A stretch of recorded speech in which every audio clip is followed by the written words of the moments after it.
Welcome back. Foreign universities that are in the top 500 in global rankings can now set up campuses across India. This after the University Grants Commission finalized the guidelines allowing entry of foreign educational institutions. The UGC has said that application process will ensure that universities provide the same quality of education and qualification that they do in their main campuses. The institutions can offer programs at the undergraduate, postgraduate, doctoral and postdoctoral levels. However, no programs can be offered online or in open and distance learning modes. The new regulations also allow foreign higher educational institutions to decide on their fee structure, but concessions for Indian citizens is something that has also been asked for. The UGC has said that any breach of the terms under the guidelines could lead to a fine, suspension or even withdrawal of approval. To take this discussion forward, we have with us Madan, Pillutla, Dean of the Indian School of Business. Professor Madan, thank you very much for joining us. Do you think this is a move that will encourage foreign universities to set up campuses in India? We have seen this trend in countries like UAE, Qatar and Singapore, but there are substantial grants also given by these countries to foreign universities.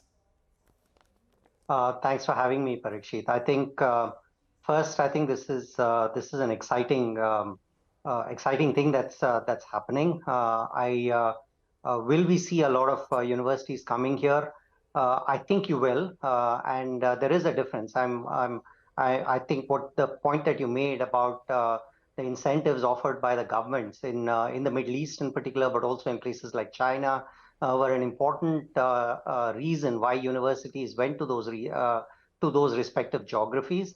But India itself is a very interesting place and has always been an interesting place for people who've been intellectually curious, for universities who have wanted to set up shop here. So we've had research centers by the great universities, places like Harvard, Chicago. They have research centers in India. Now these regulations, which ease their entry into India to have to set up campuses here. I'm not saying Harvard or Chicago will come, but I'm just saying it will make it it will make it an exciting opportunity for leaders of those educational institutions to consider setting up campuses here. Right. Right.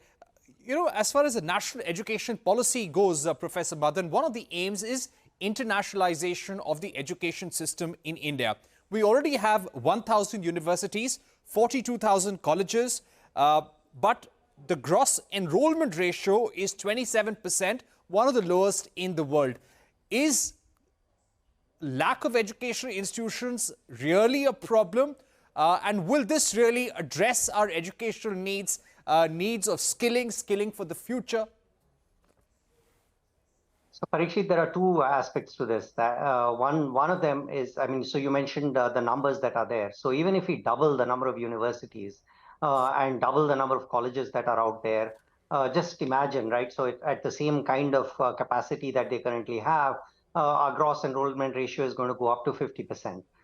For a country that puts a lot of store on what we're calling the demographic dividend, this is problematic because a lot of the young people that we are that are coming up to jobs, that are coming up into the workforce, they've not had an opportunity to have a higher education. They've not had an opportunity to get the skills that are probably necessary in the new economy. So to have more universities is a good thing. And if this means that if this particular move, it results in a lot more universities being set up in India, that's a good thing, just in terms of getting the number of people. The second point that you mentioned is, I think what you're implying is that the kind of jobs that will come up in India will require specialist skills, specialized knowledge, which probably will require university education, right? So will require them to know a lot of things that are happening because of new technologies, the way that jobs are changing. So this is what these new, this is an additional thing that the foreign universities can bring. So the first is the sheer number it increases.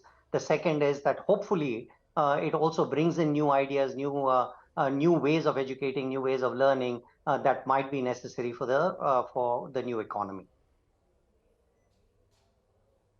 Right. Does this set of regulation also specify the kind of courses, the kind of syllabus which these universities can offer. And do you feel that we should, first of all, also consider the universities we have, the kind of courses where we are leading, where we are already imparting global level and quality education, and possibly only allow universities in those sectors or those streams where we need that extra edge? Parikshit, we need help across the board, right? So we need people in every segment that is out there. So my own understanding of the national education policy and my own again, I can't make the claim that I've read these new regulations that have just been issued very closely. But if it's in the same spirit as the national education policy, then these seem to be light touch regulatory regimes, which I think are good for universities. So the one thing that you have to note is that they're already they've already said that they have to be of a certain standard. So within the subjects that they're in, they have to have a certain ranking. So that in and of itself ensures that the quality of the content that they'll have, the pedagogy that they'll have, the courses that they'll have, they'll ensure that, right? Because the ranking criteria that they've set up for themselves. But there's one thing I'll link back to the first question that you asked me. So the lack of incentives, so there are no incentives here, right? So we're not providing incentives for universities to come and set up shop in India, which is unlike what when NYU in Abu Dhabi or a Yale in Singapore, they got a lot of incentives to go there.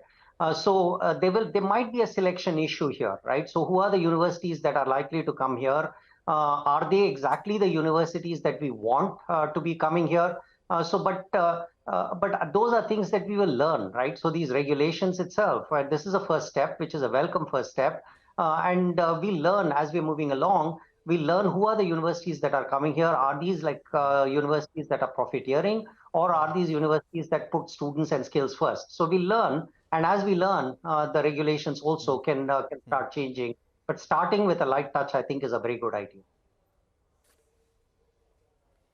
All right, starting with the light touch is a good idea, but we have to see the kind of universities which eventually come and whether Indian students can benefit from them as well. Thank you very much, Professor Madan, Dean of Indian School of Business, joining us here on Newscentre. With that, it's a wrap on this edition of the program. Thank you for watching. Goodbye.